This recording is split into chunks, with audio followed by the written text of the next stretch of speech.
Bir varmış, bir yokmuş. Gökyüzünde yaşayan küçük bir melek varmış.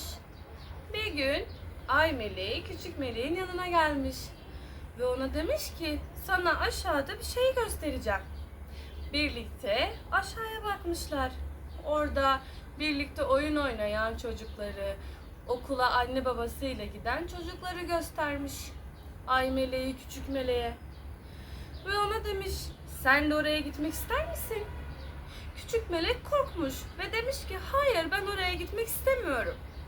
Biraz sonra güneş meleği gelmiş ve demiş ki küçük meleğe, seni gökkuşağının yanına götürüp bir şey göstermek istiyorum. Benimle gelir misin?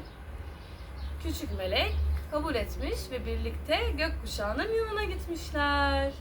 Gökkuşağının yanına gittiklerinde güneş meleği küçük meleğe demiş ki aşağıya bakar mısın? Küçük melek aşağı baktığında birbiriyle oyun oynayan, parka giden, okula, yuvaya giden çocuklar görmüş. Ve güneş meleği ona sormuş. Demiş ki sen de oraya gitmek ister misin? Küçük melek bu defa çok heyecanlanmış. Evet, ben de oraya gitmek istiyorum. Arkadaşlarımla oyun oynamak istiyorum demiş. Ve bir kanadını ay meleğine, diğer kanadını güneş meleğine vermiş. Onlar da onu gökkuşağından aşağıya itmişler. Küçük melek gözlerini açtığında çiçeğin kucağında ve Necdet'in bakışlarında bulmuş kendini. Onlar onun anne ve babasıymış.